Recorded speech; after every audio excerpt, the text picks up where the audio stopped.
This business of becoming enlightened, whoopsie, I'm upside down, oh well, is going to take an eternity, probably 1,000 years at the rate I'm going, because I keep accumulating pain, which gets me to hide in my intellect, away from my heart. And sex is part of that. It helps me stay out of my heart and stay in my intellect and analyze everything. But largely it's because I'm disappointed that my relative existence sucks. Or at least I have a lot of self-doubt that it doesn't suck. Being a double negative, you're left with the alternative.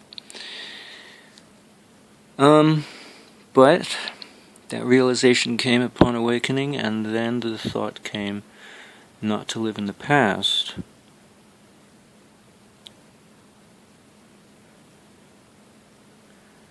which is what's driving the pain, is the memory of the pain, and it's easier said than done, as Vincent Jasinski would say. Easier said than done not to identify. In this case, identify with memory. Well, I have three realizations about this circuit that are mighty fascinating. Let's see if I cover them all.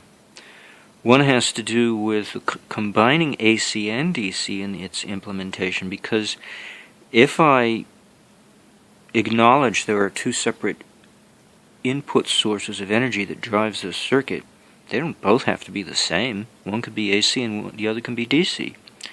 Which is which, I do not know. That's one point. Another point has to do with what is this device and how does it function? And I think it's really 2 points I wanted to make, but it's both under that same category. And I think the answer is it's a radio pickup device. Who originated the energy in our Earth that this device is trying to pick up? Did we originate it, or did the Earth originate it, or did the power company decide to take the energy of the Earth and make use of it? And in so doing, it added to it and magnified to it. So whose energy is it? Whose energy does it belong to? It doesn't belong to anybody at this point. It's just out there in the open. It doesn't have anybody's name on it because they're making use of the Earth. So let's look at this. We've got 60 cycles per second in North America. We have 50 in Europe. And they're both harmonics, but of two different energy systems, one electrostatic and the other magnetic. I learned this because there's a magnetic pulsing device you can buy online. I'll have to do a little research to try to remember what the website is. It's a very expensive piece of equipment, and I came to the conclusion I didn't like it because it was unnatural. It didn't come from the Earth. It's not regulated by the Earth. It's only intended to add to what we already receive when we sleep at night. Now, their theology is very interesting, because what they say is, when we stand up, when we're upright, when we're vertical, just like Clarence's vertical-oriented grounding rods, we pick up the Schumann resonance. Because the Schumann resonance travels tangentially to the center of the Earth. In other words, it travels parallel to the horizon. And by the looks of things, it looks like it travels both under the Earth as well as above the Earth. In other words, when we look at the pickup system, the pickup coil system of Nathan Stubblefield, he used two grounding rods spread, I believe it was 26 feet apart, and a loop of wire, a whip antenna. Now, wouldn't you say the electric keeper is kind of like the loop of a whip antenna? And the two sets of grounding rods are the two grounding rods of whip antenna, and then you look at the arrangement. We're told to arrange the grounding rods of Clarence's replication of Barbosa and Leal, and it makes a horizontal circle, a bullseye, with 4 grounding rods in the center, surrounded by the multiple grounding rods, 56 in his case, surrounding it, which almost looks like a whip antenna laid down flat. Okay, so that's one idea, is to use 2 concentric circles of whip antennas that are buried underground, let's say 18 inches below the surface of the soil, possibly coaxial cable, and possibly continual loops, end-to-end loops, 2 different loops that link with themselves.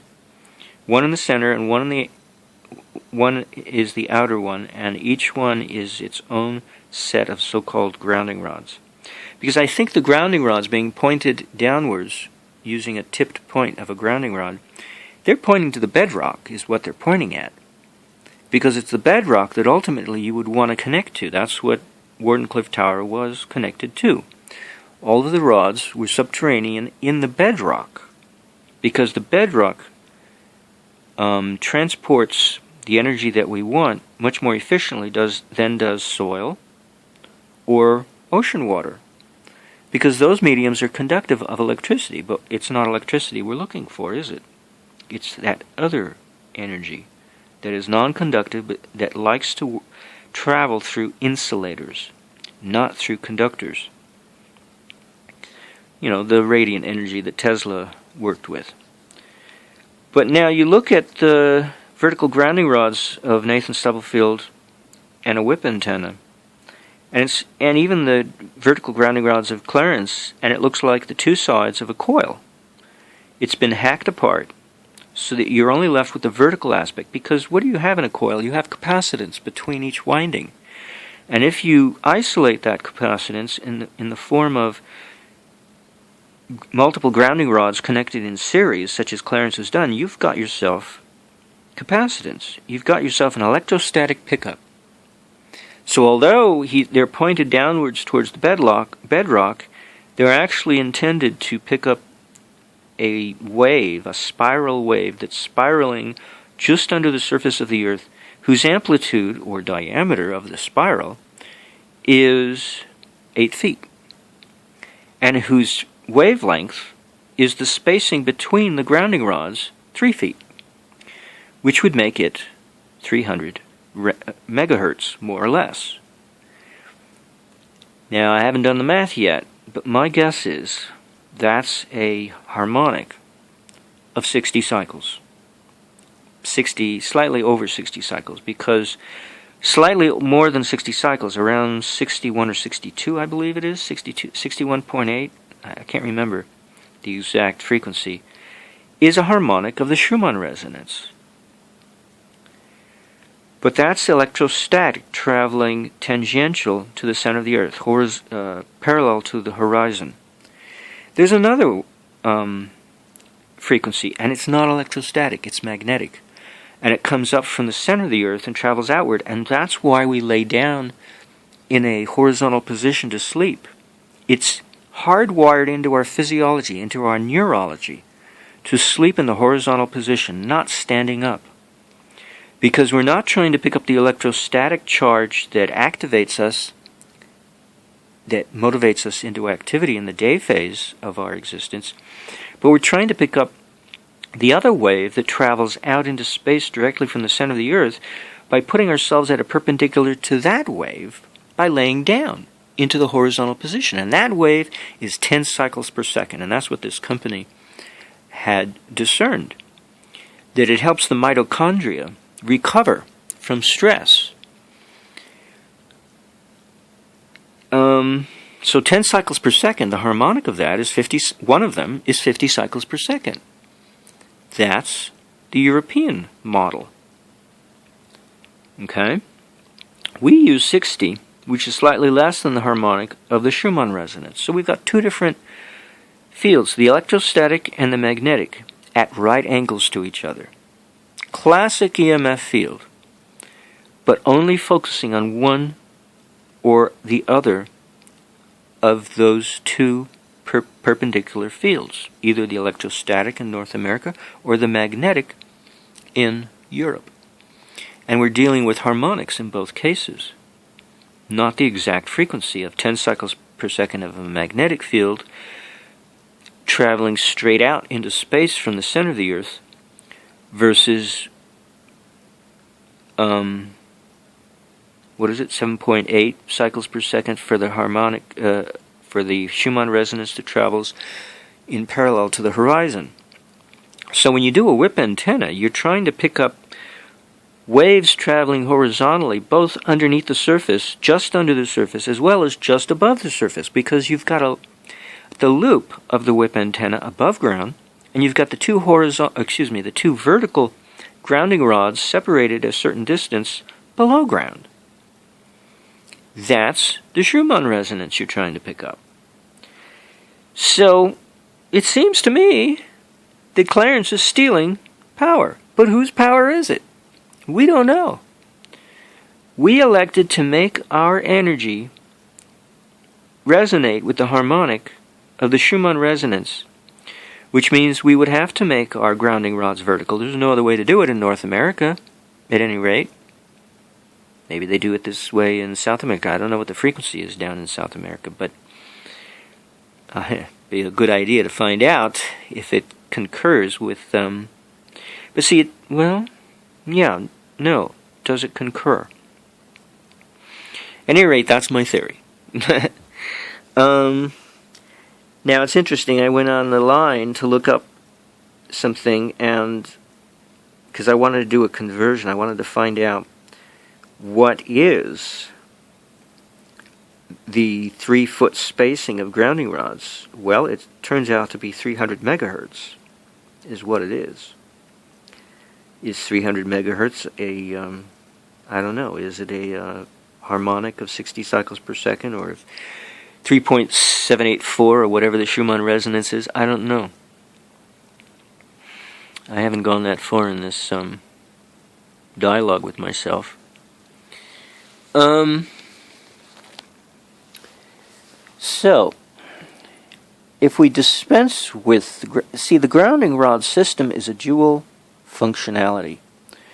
It not merely picks up energy from the Earth, it amplifies it.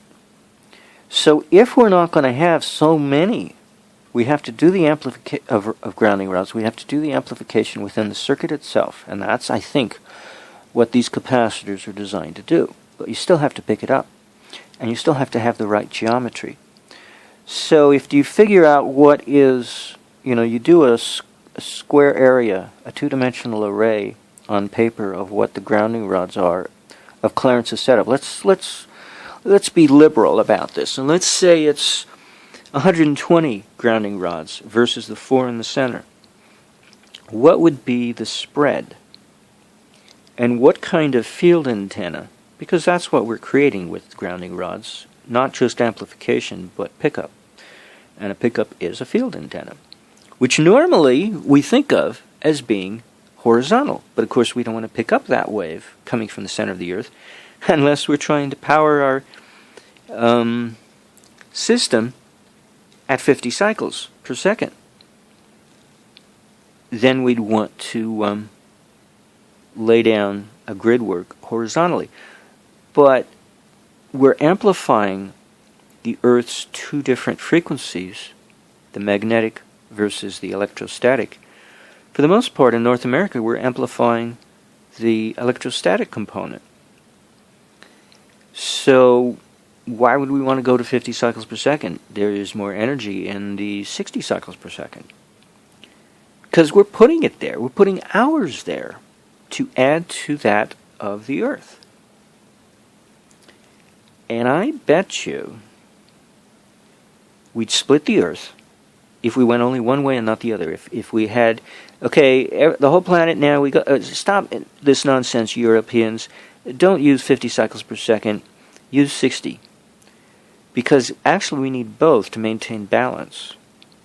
A certain amount of both. And I bet if we switched to just one and not the other, the Earth would fall apart. Because we'd be magnifying one over the other. Not that the Earth doesn't do the conversion.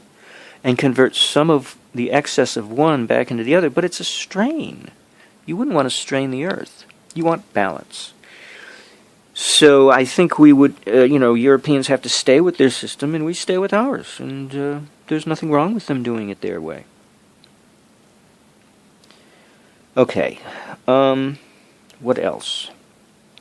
Well, if we have two separate energy inputs, one for the primary, for the two toroids, and then one for the grounding rods, which are not a complete circuit anyway, not a continuous circuit at any rate, in terms of our empowerment of them at any rate, which would be DC best suitable and which AC if we want to do mixed?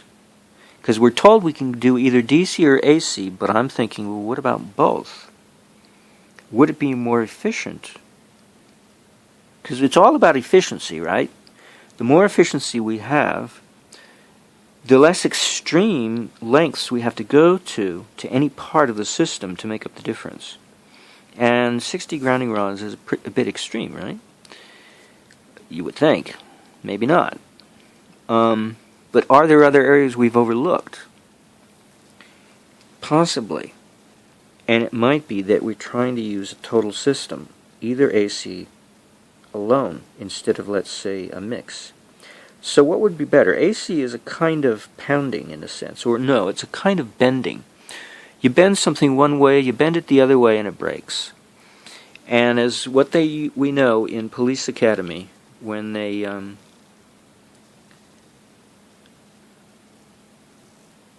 sorry, I keep flipping my video here. When they break down police officers in training, they break them down before they build them back up the way they want them to be.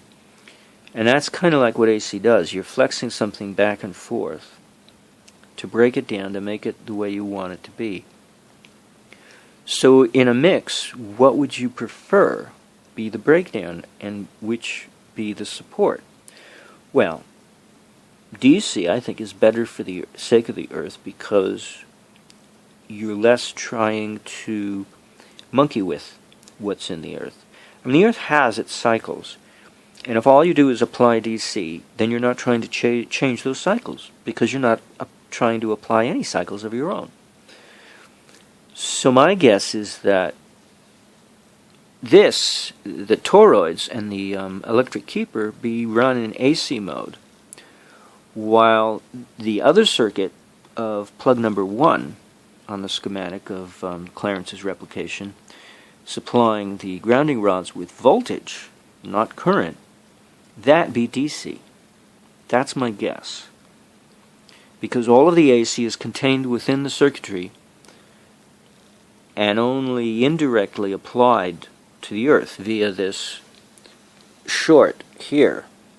This AC short is going to go to the capture loop, but only as a voltage potential, not as current. So my guess is that this system in here should be AC. This is the energy being supplied by plug number 2 of the AC sine wave inverter, while plug number 1 should be transferred to a DC power source for the vanity sake of the Earth, because, it would be nice not to mess with Mother Nature. We can mess with our own lives, but why mess with Mother Nature's life? So whether or not we can get away with 2 sets of grounding rods replaced with 2 rings planted horizontally in the Earth, I don't know about that, because that's a horizontal array of copper wire as opposed to a vertical array of grounding rods, copper-plated iron grounding rods. Now, let's think about this a minute. Wait a minute. He used steel, copper-plated steel grounding rods set in a vertical position. The dominant factor there being the steel, magnetizable. As if... what? Well, First of all, those grounding rods are galvanic. They have a copper coating to a steel base, which, if you take out the amperage component of galvanism, because those grounding rods are not part of the closed circuit, is merely an electrostatic or electronegativity. It's the potential difference between the copper and the iron, the electronegativity between them, that generates the galvanic amperage. But there's no amperage because it's not a closed circuit. So he's using the electronegativity of the copper-plated steel rods to create a voltage potential difference between the surface of the rod and the interior of the rod. So he is magnifying electrostatics. So everything is in compliance. He's still working with electrostatics. He's still trying to pick up a harmonic or any harmonic of the 60-cycle sine wave that his sine wave inverter is outputting. And that includes the Earth's, which includes the Schumann resonance, as well as 300 megacycles for that matter. Oh, brother, he said 300, he said 1 meter distance between the grounding rods is ideal. He started at a much more distant, yeah, because he wanted to probably, well, he tried out everything. He has a lot of land. The intensity of the electrostatic field is going to drop off with a further spacing. That's the other problem. Which lends the notion that the amplitude is not the length of the grounding rod, but the spacing between them. See, I really don't know. But if it's the spacing between them, then it's not electrostatic anymore. It's the magnetic component that he's trying to pick up. By setting up an electrostatic field in the Earth to pick up the magnetic field that's passing at a perpendicular outward to space. See, that's the other possibility that's going on. That the antenna that Clarence has created is not made of steel. It's made of electrostatics. That is a distinct possibility. Because he's setting up the field as far down to the bedrock as the field can go, and bounce back up to the surface, the underside surface of the Earth. With a 3-foot spacing means that it's not the frequency is 3 feet, but the amplitude is 3 feet. Actually, no, the amplitude would be clear down to bedrock. The electrostatic field's amplitude is determined by its boundaries, and it effectively is the surface of the Earth, possibly a little bit above the surface, but the surface of the Earth and bedrock, and a certain distance into the bedrock and a certain distance up above the Earth. But for the most part, the range, or the mid-domain section, would be between the bedrock and the surface of the Earth. So it could be he's creating an electrostatic field to pick up the magnetic field emanating, which means that 60 cycles is not the ideal frequency if that's the case. It'd be better if the AC sine wave inverter was set to 50 cycles per second. So you see, I'm hopping back and forth. I really don't know. But laying down 2 coils, coaxial cables, at a horizontal position buried 18 inches below the Earth ain't going to work, because you don't have enough mass. You don't have enough volume of mass. Maybe that's what Tesla was referring to when he talked about the 200 pounds of iron added 1 horsepower. Could be a riddle. It may not be what was intended, because that's using a massive antenna to pick up energy, as opposed to a field picking up its inverse. So if we created a magnetic field, it would attenuate itself to picking up receiving electrostatic energy. But in this case, it looks like Clarence is setting up an electrostatic field to pick up magnetic energy. Yes, no, maybe. I don't know. Unless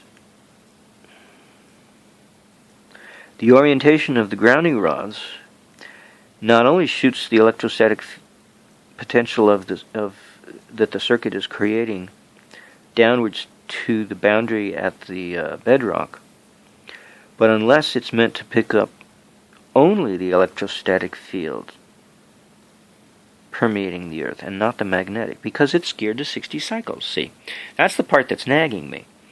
So he's not using the electrostatic to pick up the magnetic, he's using the electrostatic to pick up the electrostatic. And that's implied by the geomagnetism in the area. But it's not the geomagnetism that we're trying to pick up. Or else he'd have a different antenna system. A different geometry. The geometry of the antenna system, which is what I'm now probably going to refer to in describing the grounding rods, the geometry is very significant, or else it wouldn't be there as such an important critical factor. Geometry is very important. This is merely to pick up and amplify what is picked up, and then put it and convert it to good use, but you're still trying to pick it up. And Void at Over Unity said, "Oh my God, it's such a miracle, this device. The Earth self-tunes itself to 60 cycles." No, I don't think that's what's happening. I think we've already set this up for picking up 60 cycles, as it is. And we've already pumped it into the Earth due to the fact that in North America we've amplified a harmonic of the Schumann resonance by pumping 60 cycles into the Earth to the degree that we have done so. So it really doesn't belong to anybody at this point. We want to make sure we don't have the power company knocking at our door. We don't want to make it easy for them to point their finger at us and saying, "You're stealing our power," when it doesn't belong to them anyway, because they gave it away. They put it in the earth thinking it belongs to them. That's why they make the power company very often a municipality, as if they own electricity. It's no wonder that corporations think they own the water rights to the planet and then steal the water rights from third world countries, so they can't even go and carry their water in buckets for miles anymore because the Coca-Cola company or some other water bottling beverage company has stolen their water rights. It's amazing how we think we're taking over the basic resources of the earth, and the individual doesn't have any access rights anymore, even though they may have or own their own property. That's why in Canada, they're pretty militaristic when it comes to taking the smart meter off your building. They come and arrest you with a warrant if you block the power company, if you take their smart meter off your building and mail it back to the power company. They still arrest you because they're in Canada. They literally treat you as if they own all rights to the electrical energy in the earth. That's what they're doing. They've militarized the electric power. They've created a militaristic state of natural resources. Ain't that just spiffy? Sorry, I keep flipping the video here. So, who owns the electric energy in the earth? Well, at least we haven't become militaristic in the United States yet. Depends how many people make a fuss about the smart meter on their building, I guess. But no, it's not because of that. It's because we have better consciousness here. For all our quirks and deviancies, we're still semi-conscious beings, semi-civilized beings, to the extent that we are. So, we haven't totally lost our minds. So, Clarence's replication is legitimate because it bases itself on a battery for the seed power, and the earth component that is contributing 99% of its power, nobody has made militaristic claims of that power yet. So, and maybe they never will, hopefully. Let's hope and keep our fingers crossed and pray that they don't go that far. So we still can gain right to the energy that's been put there, regardless of how it got there. Whether the lightning strikes put it there only, or whether the power company contributed as well, a certain portion. And, how do you measure, how do you decide, who decides what portion is man-made and what portion is natural? Really, that in itself is up to question. So, I think that's what's happening. We've got a radio receiving device here that is regulated to 60 cycles due to the geometry of the grounding rods alone, but also because of whatever we put into these two toroids is going to make all the difference.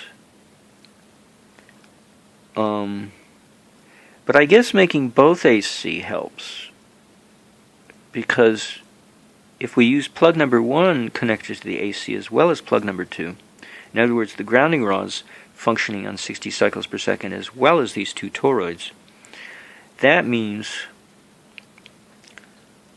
that we truly want to pick up a harmonic of the Earth's energy and not let it decide what it gives us. It's being nice, but it's also being wimpy. And the question is, which do you want? You want to be ergonomic and wimpy, or do you want to force the Earth to give us what we want, but be a little nasty in the process? And that's what I'm afraid of. It may have consequences that are not so nice. So I am worried about consequences. Ecological consequences. Bionic consequences. Or else, why else would I be sleeping on this thing connected to my earthing bedsheet at night? Because I want to know the full extent of the consequences of what I'm doing. And that's why I had to get rid of the neon bulb, because there's something about the neon bulb that is antithetical to life. As I know it, it would kill me if I slept on this circuit, even though I don't power it by any man-made artificial source of power, just the power of my body and the earth alone. The circuit with the neon bulb would kill me, because the neon bulb is wrong in that position. Capacitor is fine, but if I put only capacitors in here without a neon bulb, and, maybe a barbecue igniter to get things going, but a bunch of capacitors to sustain the operation, then I need to do something different with the grounding rods outside to make up the difference. Possibly. But at least I've made this balance. Now, that was the other thought. I was trying to remember my 3 thoughts. Does this have to be over unity? No. The difference between over unity and unity, this merely needs to be unity. And unity is balanced. See, you take out the neon bulb and it's no longer capable of being over unity. And the most you can hope for is unity at that point, because the neon bulb is very crucial for over unity. But it's antithetical to life. I can't sleep on that. My body, it'll kill me. It enhances cancer. It enhances stroke. It's unbelievably not healthy. So if I take out the neon bulb and put in capacitors to make up the difference, and some other alteration possibly with the grounding system to further make up the difference, and maybe DC in DC voltage powering the grounding rods versus AC voltage powering these two toroids, I don't know. Whatever it is I have to do to make the system ergonomic while it's running and be able to get away with. Oh shoot, now I almost lost my thought before I stated it. Darn. Maybe I have to go back and listen to what I was saying. Maybe it'll help me remember.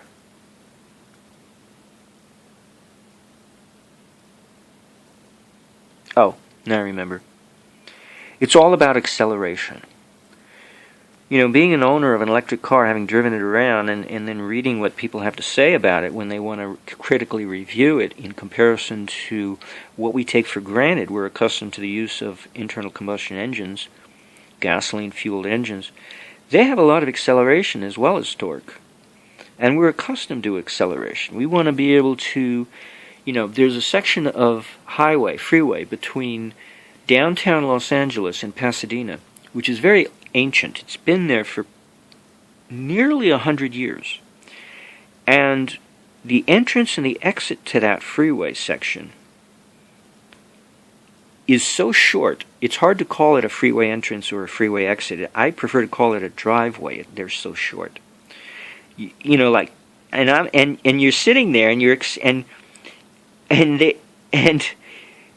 you think to yourself, how am I supposed to accelerate? First of all, from a dead stop, at the end of this driveway, but how am I supposed to accelerate into traffic if it's so short? It's unthinkable. Well, because when the freeway was, and they even have curbs at the side of that freeway that look just like the curbs of a street. So all they did was they made a street without intersections. That's all they did. And you got out onto that street and you cruised at the same speed you would have otherwise done had you stayed on the side streets. That's all it is. It's just a glorified street. It's not a freeway like we know today in which you speed up. So they didn't expect to accelerate, to have to. That's why they're so short, those entrances and exits. It's so funny when you travel on that section of the freeway. You got to try it if you're ever in LA. It's quite a joke. Anyway, it shows you how things were in the past by comparison to the way they are today. So what that tells me is that electric cars, are not DC, especially DC motored cars are not built for acceleration, obviously. It takes them a while. People on the freeway have to be patient with me when I accelerate because I've got a massive car. It's over 3,000 pounds. It wasn't designed to be an electric car. It was just retooled to become an electric car. It's a conversion, basically. My electric car is actually a conversion of the RAV4. It's not a true electric car. That's why you have to say it's first generation, not second generation, because it's not lightweight, it's not aerodynamic, it's none of the above. Now, if it really wanted to be a nice car in competition with gasoline cars, it would be an AC motor, which is what Tesla put in his Pierce Arrow. It was an AC motor, because those things can accelerate. It's a lot more complicated circuitry, the motor controller circuitry, to supply power to the motor, but you get vastly superior acceleration with an AC motor. So what I'm thinking is that in making this device over unity with a neon bulb is what we're accustomed to. We want fast acceleration when we flick the switch of our appliance. We don't want to have to wait a long time for it to rev up to speed, to cruising speed. But if the system is unity-oriented rather than over-unity-oriented, which would be balanced, it would be ergonomic and ecologically safe for the environment and for ourselves, it would take longer for it to accelerate. Because now what we have to do is we have to have a monopolar circuit in which the load becomes the other end of a dipole. It still asks for energy, just like an over-unity device would also do. But instead of being over unity, in which the energy to supply that excess of over unity portion is immediately on demand, more or less, within certain reason, within certain limits. Instead, in the case of a unity-oriented system, you've got to be patient, because it'll take a while for the interaction between the load and the circuit to rev both of themselves up, because they have to maintain balance, unity at all times, balance between each other, counterbalance. And so you're going to get a very slow acceleration to a heightened demand or a diminished demand as the demand varies, as you turn off or turn on various appliances that are connected to the sourcing circuit.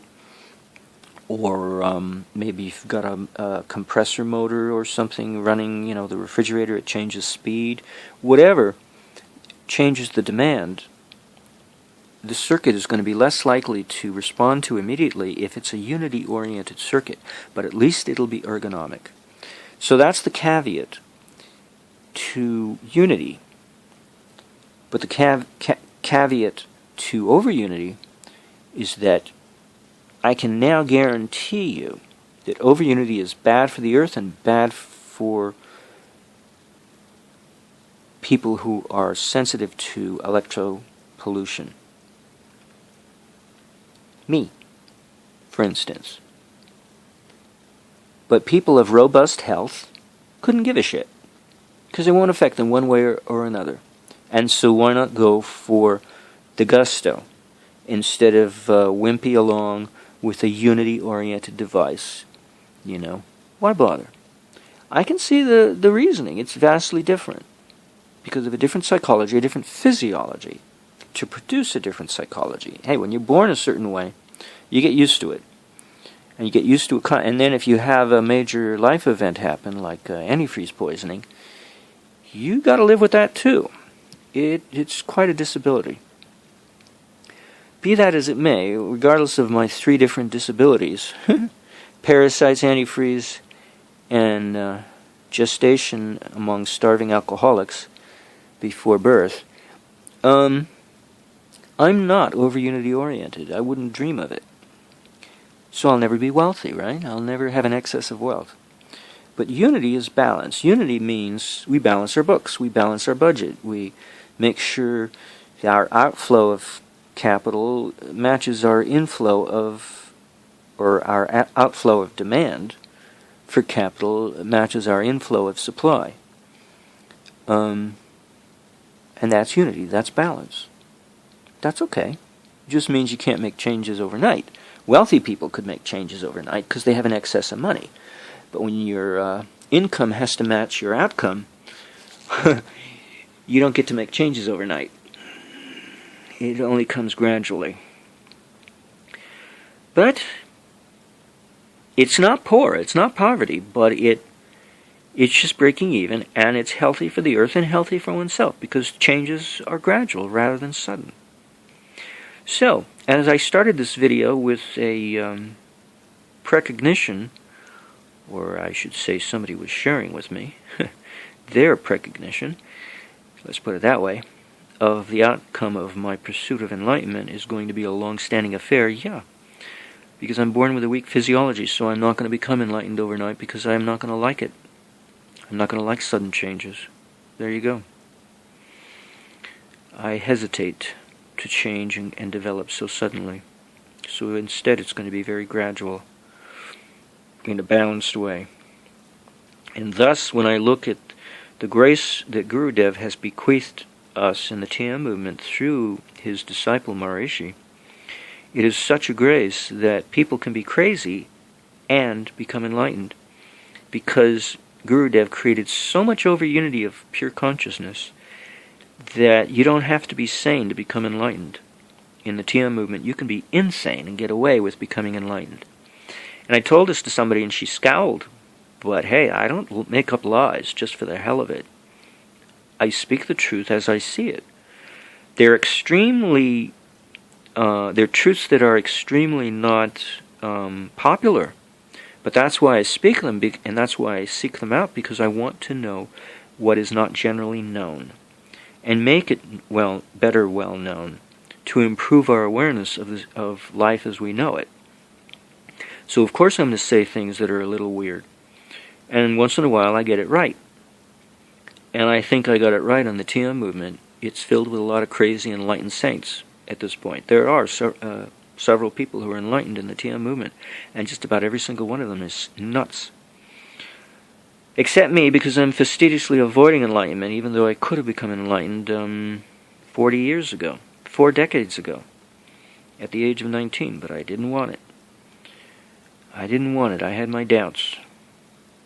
I didn't quite have my doubts well pinpointed, but I wanted the option to continue to doubt until such time as I no longer desire to doubt. So I change my doubts as circumstances changes to meet the changing circumstances, so I can maintain my doubts, because I want to maintain mortality. I'm not exactly want to give it up just yet. I don't feel I'm qualified to give it up just yet. But the TM movement is filled with a lot of insane, enlightened people. There may be one or two that are not insane, but I think those hide. You're not going to see them traveling around, because their opinion is not the popular opinion in the TM movement. I think the popular opinion in the TM movement is, don't worry, just enjoy life and meditate. In other words, if you don't take care of the relative, if all you want to do is eat, drink, and be merry and meditate, then you're going to be insane, obviously, because you're not doing anything to regulate your physical existence, your mortal existence. You know, self-regulation creates sanity, and it's the lack of self-regulation that creates insanity. So if you can meditate and become enlightened regardless of your insanity, regardless of your lack of self-regulation, that's quite a powerful grace that Gurudev has bequeathed to Maharishi. It's quite a powerful grace, unlike any other grace of any other saint that has walked this planet before, for the last 10,000 years or whatever. Quite a powerful grace. But that's the upshot, the caveat to that grace. It makes it easier for people to avoid putting their attention on the relative and instead just put their attention on becoming absolute, becoming enlightened. And fuck the relative. We don't care. You know? We're in bliss, so why should we care? And people will misunderstand that and say, oh, that's hypnosis. No, it's not. It's ignorance. It's ignorant bliss. Bliss is ignorance. Not ignorance is bliss. That's Maya. That's sleep state of consciousness. That's not enlightenment. But bliss is ignorance. That's a version, an insane version of enlightenment. I'm trying to avoid ignorance on both tables of interest in a balanced way. I'm trying to be balanced, you know? When Maharishi says 200% of life, I think he meant it. And I'm taking him literally. Maybe he didn't mean to be taken literally, you know? Maybe he meant to be taken figuratively. Figuratively speaking, with dominant emphasis of the absolute. But I'm seem to be putting dominant emphasis on the relative, see? So that's not exactly 200% either. No, it's not, because I'm seeking qualification from the relative before I accept it from the absolute.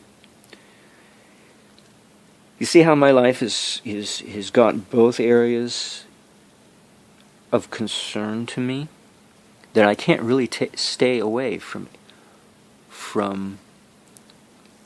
one topic or another. They're both inextricably mixed in my mind from an early age. But I do use this circuit as a means of helping me sleep at night, and I still have my chemical counterpoise of taking a bath in silver and various other components to better balance out what this attempts to do based on, what Becker did. He took an electrical approach as well as a chemical approach, electricity and silver. Chapter 7 versus Chapter 8. Actually, Chapter 8 was all-inclusive, both silver and electricity. So, chemistry and electricity, those seem to be my two important interests, and then I can go back to eating however I want to eat without having to worry too much. Just, supplement with various healthy herbs and whatnot, but don't avoid anything that I need to eat, like eggs, for instance. So I put eggs in the bath, and I put it in my food, and I just take care that I sleep well and I bathe well. And I don't have to bathe in silver every time. I mean, I took a soap shower yesterday, so it's just some of the time. Anywho, so those are my thoughts this morning. I guess I've said everything then. So I'm still not clear, but I think I'm ready to consider seriously... Oh, wait a minute. Somebody on Energetic Forum said he found a substitute for a grounded aerial. I forgot about that. and that was an insulated wire going down the center of an aluminum pipe. That's another thing to consider. And that goes back to Tesla's 200 pounds of iron, and that's why I thought maybe William Line had understood, not entirely misunderstood, but just half misunderstood what Tesla was talking about. Two different frequency ranges. A high frequency range that an aluminum core electromagnet would be more suited for, versus a low frequency range that iron would be more suited for.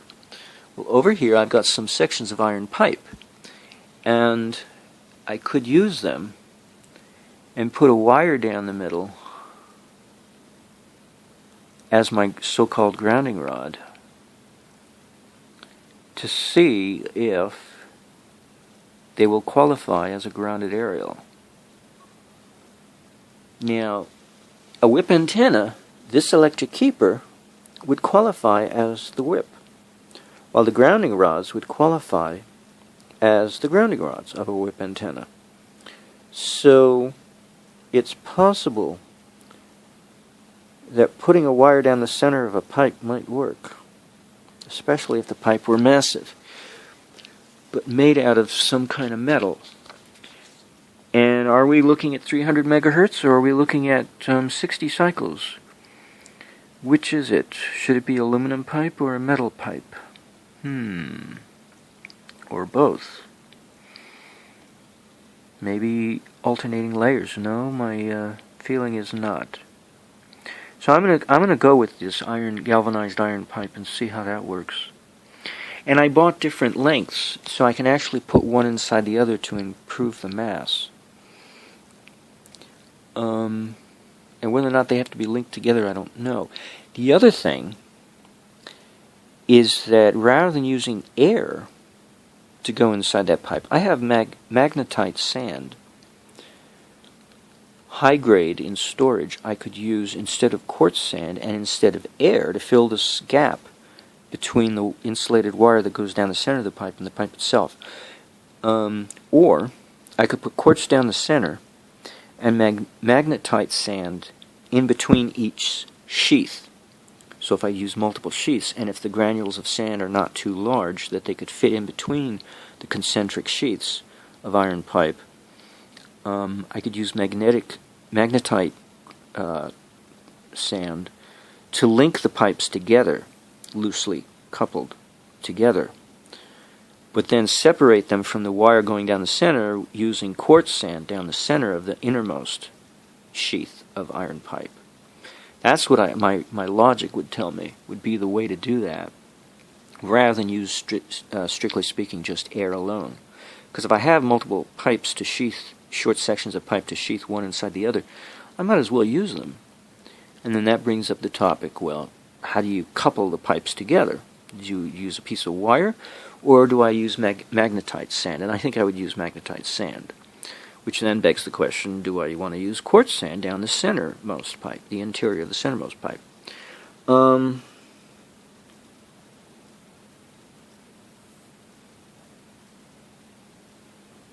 Now, a copper-clad steel rod going down the center of the innermost sheath of these pipes, acting as a singular grounding rod, and then I could bury the whole thing in the earth to top it off. But the wire going down the center, if that were a copper-clad steel pipe, that's very interesting in itself, because it's steel like the pipe, yet it's copper-clad. These are not. These are zinc-clad. Maybe I should get a zinc-clad rod to match what these pipes are zinc-clad. It should be the same. Unfortunately, that won't be the same as the copper wire. Now, as it is, the wire I have wound on these toroids is not copper strand wire. It's copper-clad aluminum wire. Only because that's what I already had on these toroids. And I'm thinking that someday I may want to rewind them with magnetic copper enameled wire.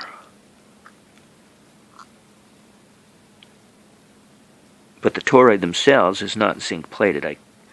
It's just straight cast iron which is a variety of ferrites, although it's not the same as a fancy schmancy quart transformer for $500. It's just a mere $25 cast iron 9-inch across floor flange from the hardware department of your local online hardware store. I think I've covered everything. I've got so many ideas in this video. Oh my gosh. Okay, enough said, I guess.